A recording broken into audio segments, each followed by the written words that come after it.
ces gens-là étaient d'une gentillesse avec nous. Ah, moi, les soldats américains, ça, on peut dire que les dames américaines qui étaient là ont été d'une gentillesse avec nous. Et ça, c'est une chose que je n'oublierai pas.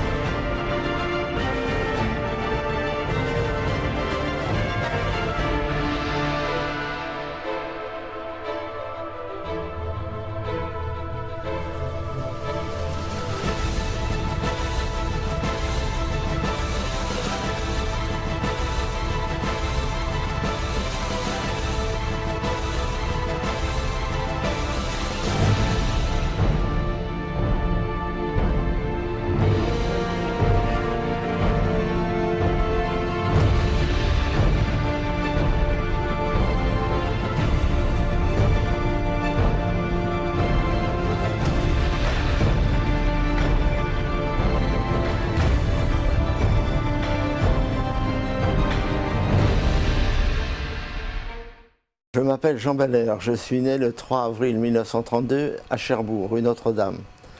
J'ai vécu rue du Val-de-Serre et ma maison a été une des premières bombardées en 1940.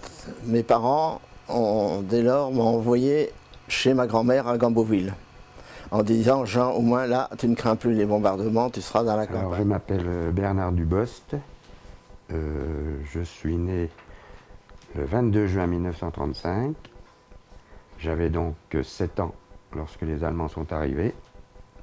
Mes parents étaient boulangers à la place de la boulangerie actuelle Marguerite. Je m'appelle Cécile Flamand. Je demeurais à cette époque du débarquement au haras de Sainte-Mère-Église. Je m'appelle Michel Lecambé, j'avais 7 ans au débarquement et mon père était coiffeur dans le centre du bourg. Je m'appelle Yvon Laurence et je suis né le 7 mars 1942. Nous habitions sur la route nationale 13 à la sortie de Sainte-Mère-Église, juste en face des machines agricoles de M. Guillotte. Je m'appelle Geneviève Marie.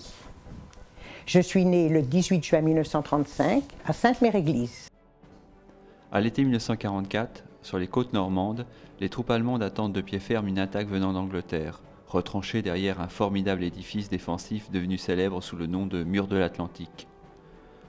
Le commandant général à l'ouest, le maréchal von Rundstedt, n'a qu'une confiance médiocre dans ce mur de l'Atlantique, quand bien même le maréchal Rommel, nommé par Hitler en novembre 1943 inspecteur général des fortifications côtières, les aurait considérablement améliorés.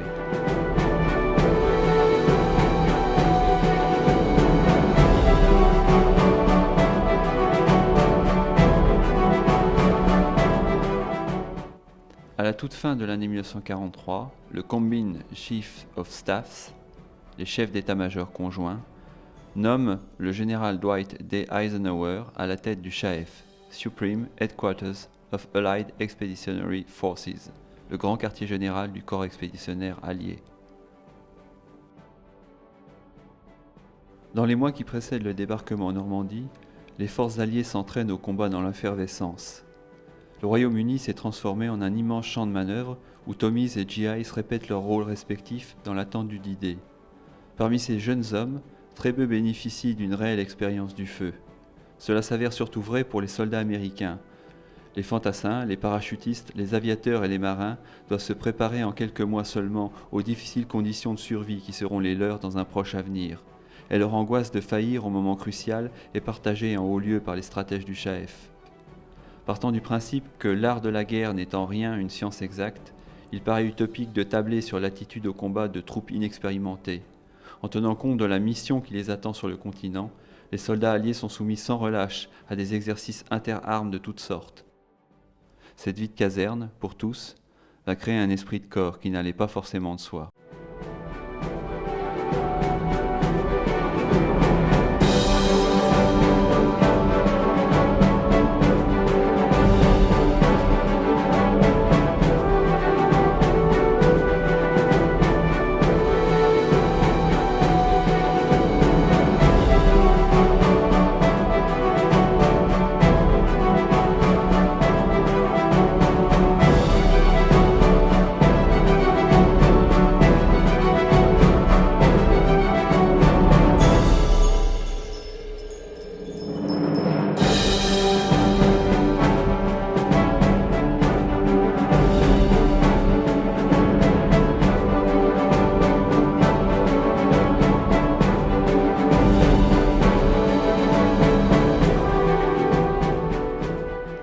L'opération Overlord a pour objectif final de libérer l'Europe sous domination nazie.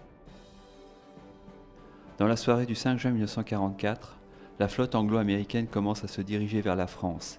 L'opération Neptune est le nom de code du transport des forces alliées d'Angleterre vers la France, ainsi que celui du débarquement sur les plages de Normandie.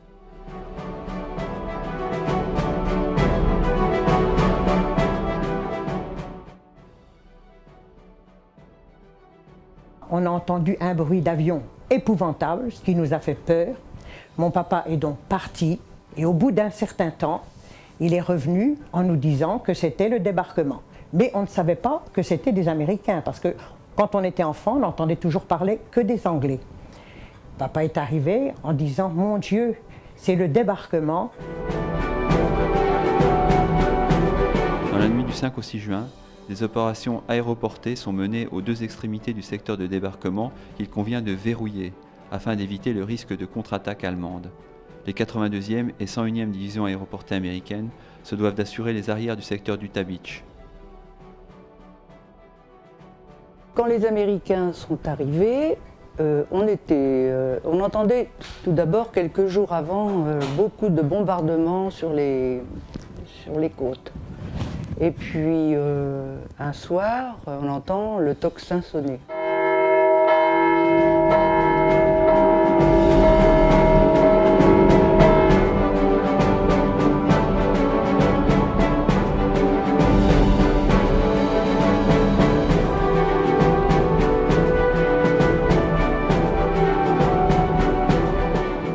Les premiers contacts de la population normande avec ses libérateurs s'apparentent pour la première à un véritable choc psychologique. Bien que l'imminence de l'assaut final soit assez largement pressentie par les Français, sa survenue surprend autant par sa violence que par ses acteurs. Les Normands s'attendent plutôt à revoir des Anglais sur leur sol, et ce sont les Américains qui forment le gros des troupes à l'ouest de la province. Ces libérateurs semblent issus d'un autre monde. D'eux, on ne sait alors que peu de choses, en raison des rares contacts de l'entre-deux-guerres avec ce lointain pays.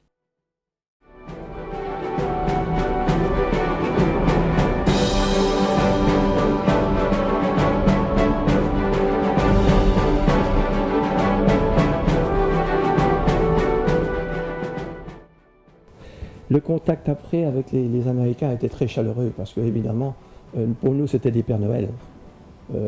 Bonbons, chewing-gum, chocolat, babi, c'était très souvent. Et on les aimait beaucoup. Hein. Mais eux aussi nous considéraient aussi soit comme leurs frères, mais nous, trop petits, plutôt comme leurs enfants. Quoi. Moi et un camarade, souvent le matin, les Américains nous prenaient devant la boulangerie, nous emmenaient dans leur camp.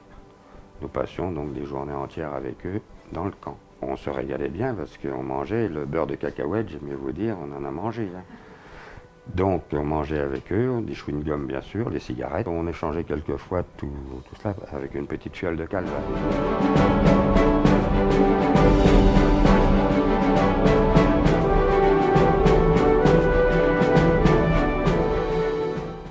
On n'avait pas de savon pour laver mon petit frère.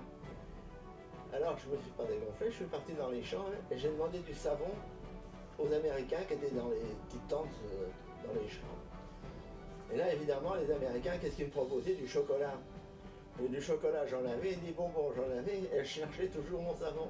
Et là c'est un grand noir qui est sorti de sous la tente, qui m'a montré une boîte paraffinée, et il m'a montré, il avait compris, j'avais fait signe qu'il fallait se laver, il a compris lui qu'il fallait me donner du savon. Et là il m'a donné une belle savonnette toute rose, et là on a lavé mon petit frère avec la première savonnette.